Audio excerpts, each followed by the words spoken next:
Uh, this optic vesicle is moving towards the surface ectoderm, as you can see it here. And as it is going to reach the surface ectoderm, it will start to invaginate. And it is going to form a cup, which is called the optic cup. So initially you have a groove which came out from the side of the forebrain, moves towards the surface ectoderm. It enlarges to become a vesicle. When the vesicle reaches the surface ectoderm, it starts to invaginate, forming an optic cup. When the optic cup is going to be formed, the underlying portion of the optic cup would have a fissure, which is called a choroid fissure, and this choroid fissure lodges an artery which is called the hyaloid artery. And during the 7th week of development, the choroid fissure, the lips of the choroid fissure are going to come together to give rise to the pupil. We'll show you in the next picture how this is going to be formed. So you can see this is the optic cup. This is the choroid fissure where your hyaloid artery is going to lodge. When the lips of the choroid fissure are going to fuse, they are going to give rise to the pupil. Now, the optic vesicle, which was moving towards the surface ectoderm, which was here, when it touches the surface ectoderm, it induces the surface ectoderm to form the lens blackboard. And this lens blackboard then becomes the lens vesicle. You see this is the lens vesicle which is lying inside the optic cup. So as the optic vesicle touches the surface ectoderm, it induces the surface ectoderm to produce the lens blackboard. And the lens blackboard then converts into a lens vesicle, and then it detaches itself from the surface ectoderm. It lies inside the optic cup. So you have this lens vesicle which is now lying inside the optic cup. This is definitely going to give rise to the lens. So during the 5th week, the lens vesicle loses contact with the surface ectoderm, and this is the one which is going to give rise to the lens. The lips of the choroid fissure are going to fuse to give rise to the pupil. So what is going to come out from this optic cup? You have this optic cup. You know that the lens is coming out from the lens vesicle, but this optic cup is going to give rise to most part of the retina, the iris, and the ciliary body. So the outer part of the cup has an inner layer and it has an outer layer. The outer layer of the optic cup is going to give rise to the pigment epithelium, the rods and cones, while the inner layer of the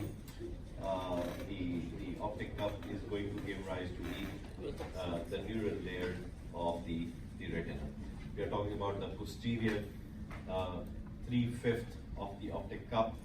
The outer layer is going to give rise to the pigment layer, while the inner part of the posterior 3/5 of the optic cup is going to give rise to the neurofiber layer.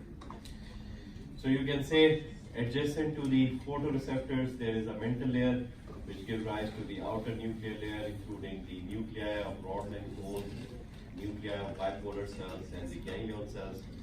On the surface is the fibrous layer that contains the axons of the nerve cells, and nerve fibers in these zones form the optic nerve.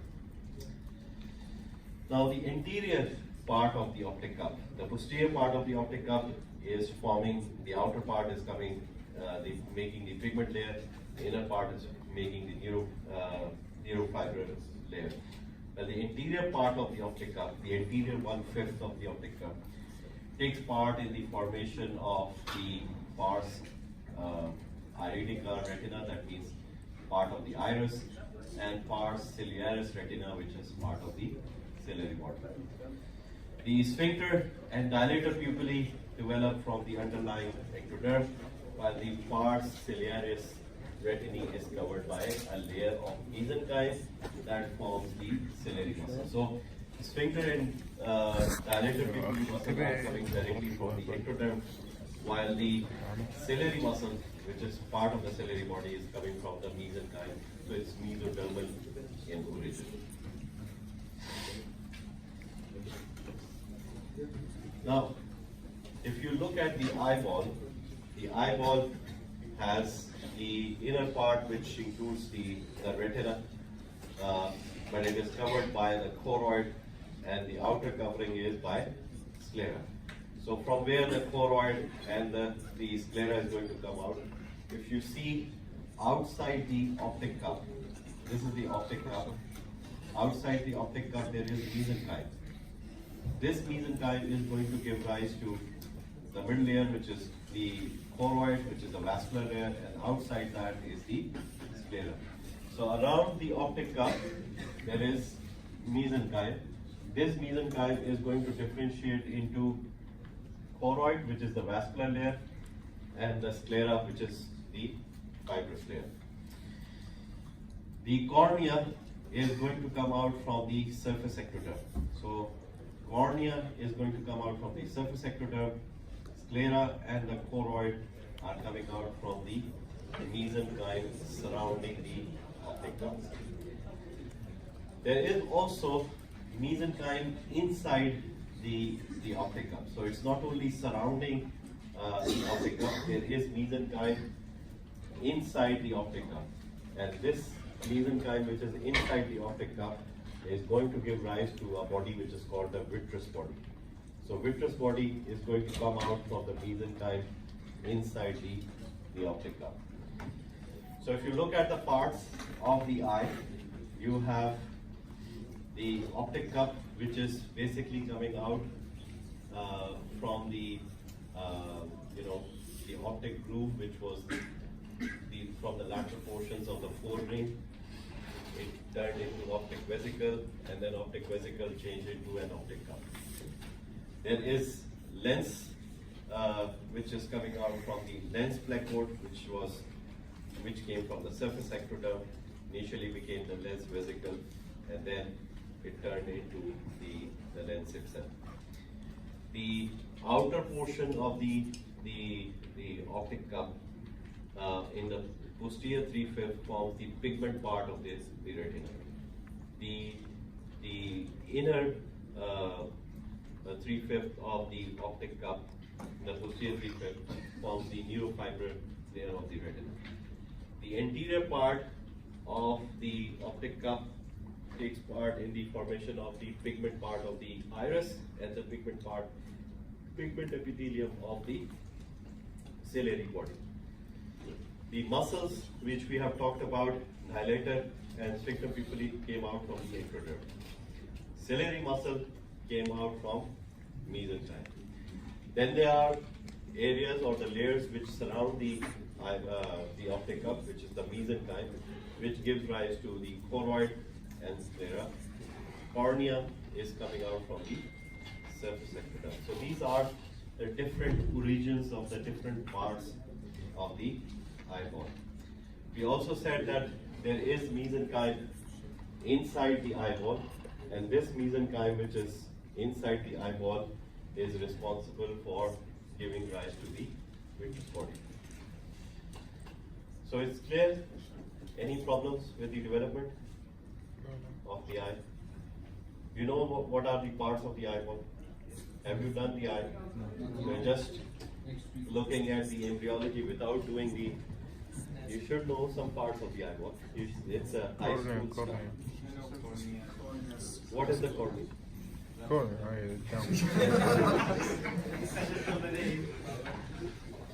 So if you see in your eyeball, there is a transparent part in front of your eye. That's the cornea. And there is white thing which you see in your eye. That is the sclera. And below the sclera, there is choroid, which is a vascular layer. And inside the choroid is the retina, where the image is formed. So retina is inside, then you have the choroid, and the outer tough layer which you see on the white portion of your eye is the sclera. Then you have the cornea, which is the transparent layer. Behind the cornea, you have a space between the cornea and the pupil, or between the cornea and the iris. This space is called the anterior chamber, and it contains a fluid which is called the aqueous fluid. The brown thing which you see in your eye is the iris, and there is a hole between that brown thing that is called the pupil. Behind this is the lens, and behind the lens is being held by ligaments which attach it to the ciliary body. And then behind the lens is the vitreous, which keeps the lens in its position. And then you have the retina at the back. So you have, going from front backwards, cornea, aqueous humor, or the anterior chamber, then you have the iris, then you have the lens. Lens on the sides are being held by the ciliary body, and behind that is the vitreous. So if we start to look at the development of these parts, as you can see it here, the cornea is going to be this transparent part. This is the aqueous humor or the anterior chamber. This is the iris, and the hole in the iris is the pupil. Then you have the ciliary body which is holding the lens. Behind this is the vitreous. This is the retina, which forms the posterior 3/5 of the globe. Outside the retina is choroid, which is a vascular layer, and then outside the choroid is the sclera. So these are the parts of the eyeball. And if we start from the beginning and see the development, we can see that we have initially the optic groups forming, which are going to come out from the side of the forebrain. They are going to turn into optic vesicles, and as the optic vesicles touch the surface ectoderm, the optic vesicles are going to invaginate, giving rise to the optic cups. The optic vesicles then induce the surface ectoderm to form the lens blackboard, and this lens blackboard will invaginate to develop into the lens vesicle. During the 5th week of development, this lens vesicle loses contact from the surface ectoderm and lies in the mouth of the optic cup. The outer layer of the optic cup forms the pigment layer of the retina, the posterior 3/5 of it. So this outer layer of the optic cup is going to form the pigment epithelium. The inner layer of the posterior part of the optic cup is going to give rise to the nervous tissue layer of the retina.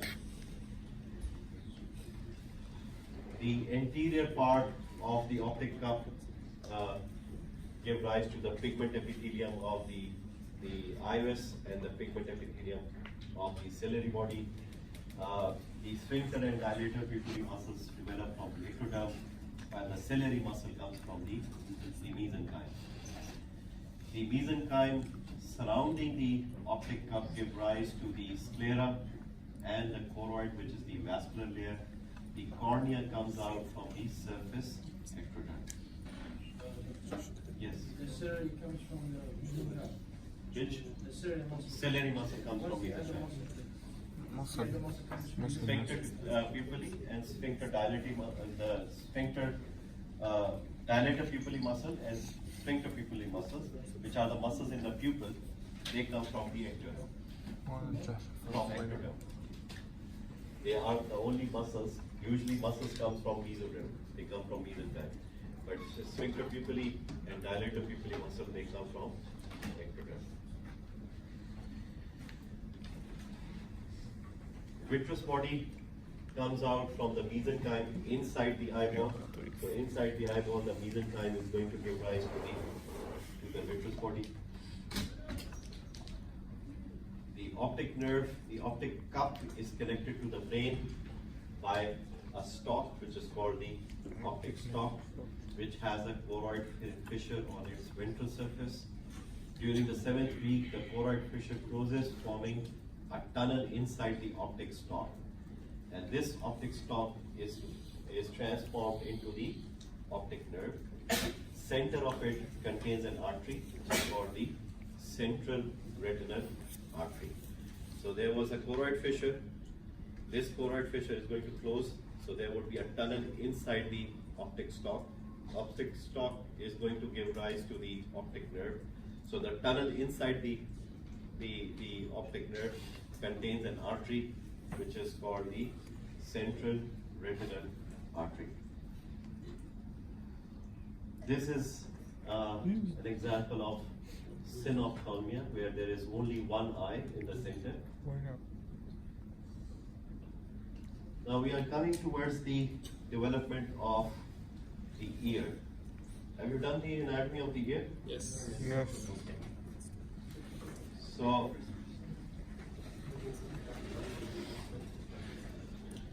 there are three distinct parts of the ear: the external ear, the middle ear, and the internal ear. So the external ear, you know that contains the external auditory meatus and the external auditory canal. The middle ear contains the tympanic cavity and the tympanic recesses. And then you have the internal ear, which consists of cochlea, utricle, saccule, and the semicircular nerves.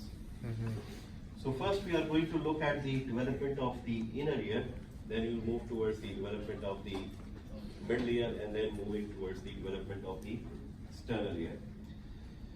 So in the internal ear, the first indication of ear can be seen in embryo of the approximately 22nd day as a thickening of the ectoderm on each side of the rhombencephalon. So this is the rhombencephalon. The surface ectoderm on the side of the rhombencephalon, the hindbrain, is going to invaginate and give rise to the otic placode. So we are not talking about optic placode, this is otic placode. So otic placode would be an invagination of the surface ectoderm on the side of developing rhombencephalon.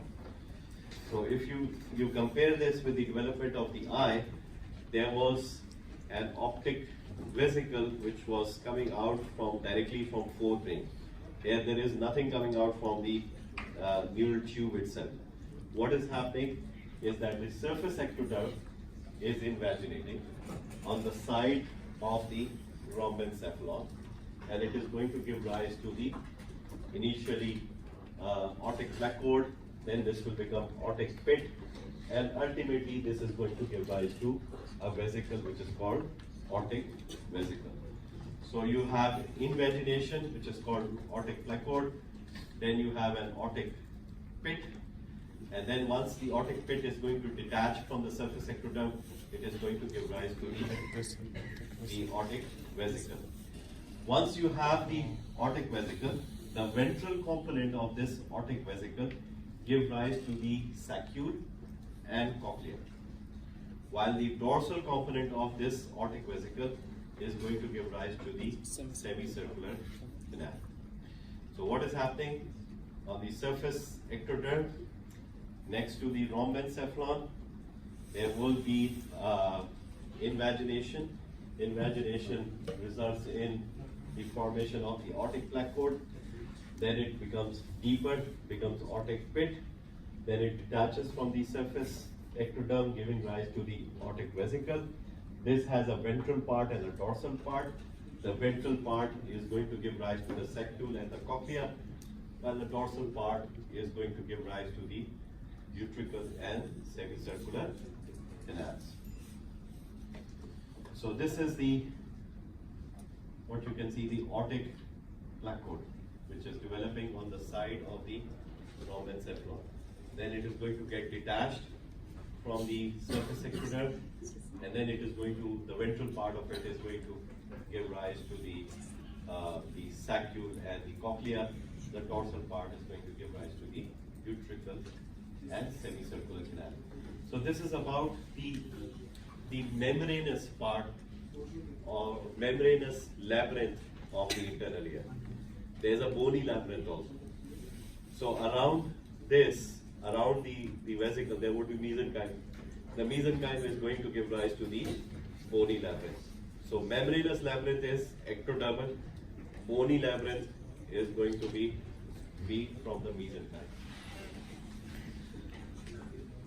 Now we are coming to the middle ear, and for the middle ear, we are talking about the tympanic cavity and the auditory tube.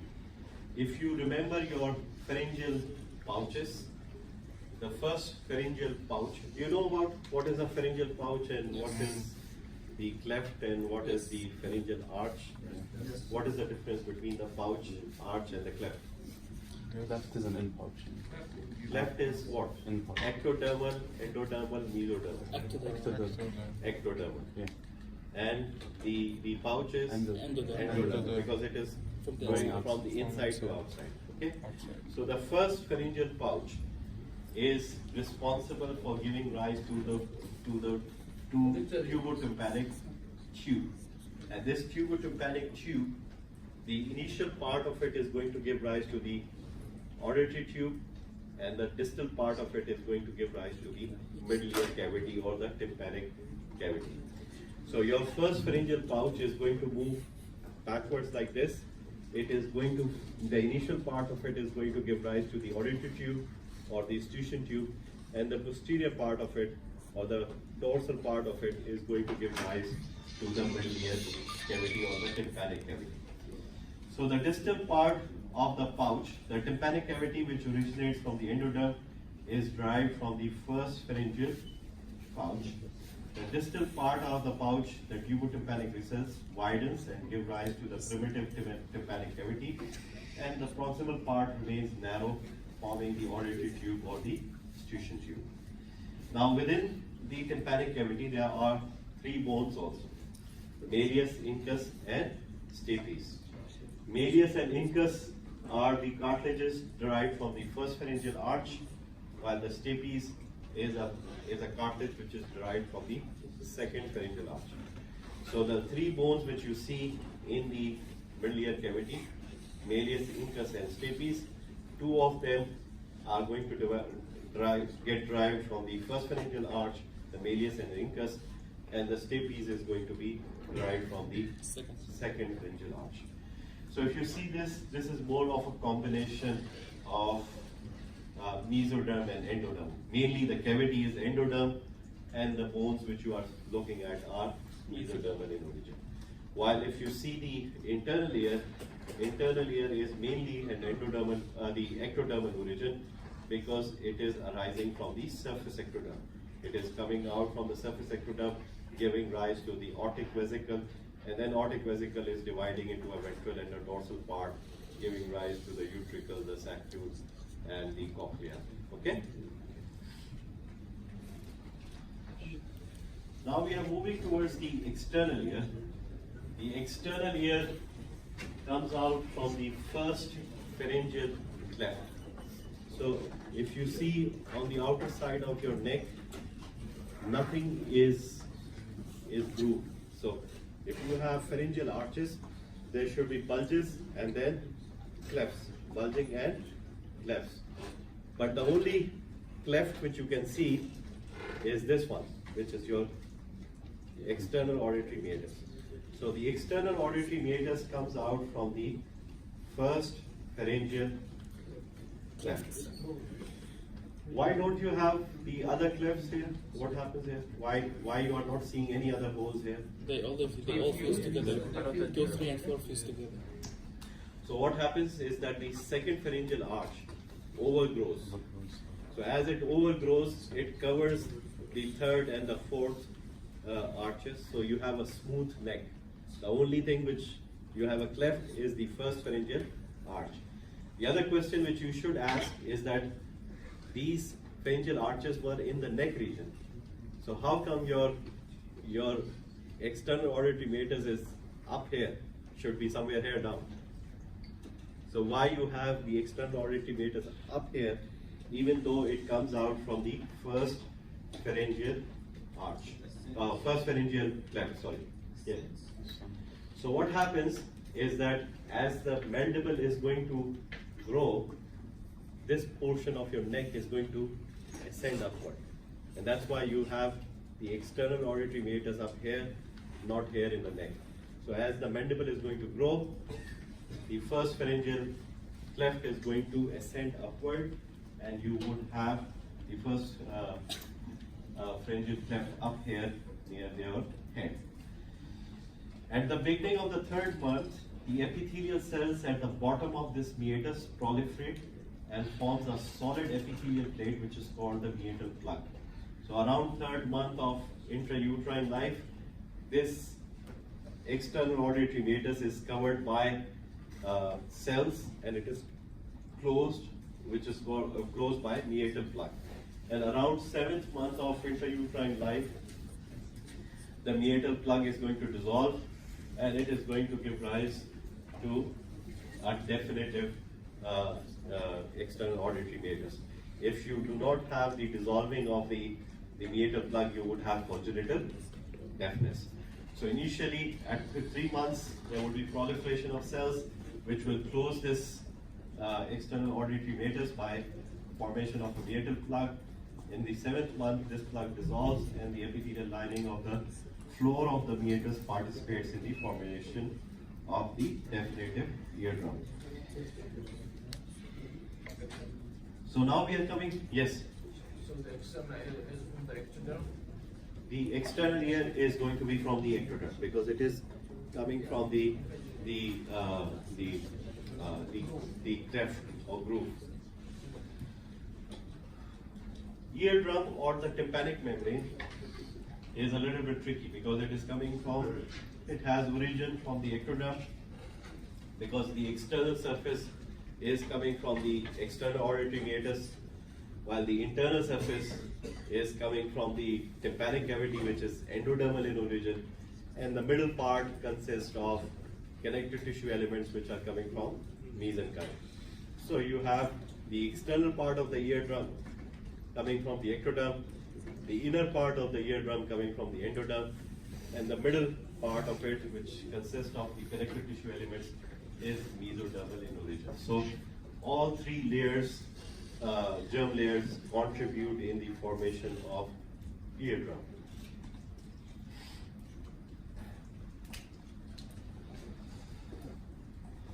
The last of in terms of the development of the ear, you have the auricle. So we have an auricle outside. This auricle develops from the 6 mesenchymal proliferations at the dorsal ends of the first and the second pharyngeal arches surrounding the first pharyngeal cleft. These swellings are going to give rise to the auricular hillock, 3 on each side of the external auditory meatus, later fuse to form the definitive auricle. Initially, the external ears are in the lower neck region, but with the development of mandible, they ascend and they come on the side of the head at the level of the eyes. So this happens as the mandible is going to grow. Deafness and external ear abnormalities. Congenital deafness usually is associated with deaf and mutism, may be caused by abnormal development of membranous and the bony labyrinths, or by malformation of the formation of the auditory ossicles and eardrum. In most extreme cases, the tympanic cavity and the external auditory meatus are absent. External ear defects are much more common, and they include minor and severe abnormalities like preauricular appendages, which you can see it here. Pits are skin tags, so you can have pits and skin tags, shallow depressions respectively anterior to the ear. So you can see different types of things. This is a micro-otia, a small ear with, this is a micro-otia, which is a small ear. And then you can see a periauricular pit here.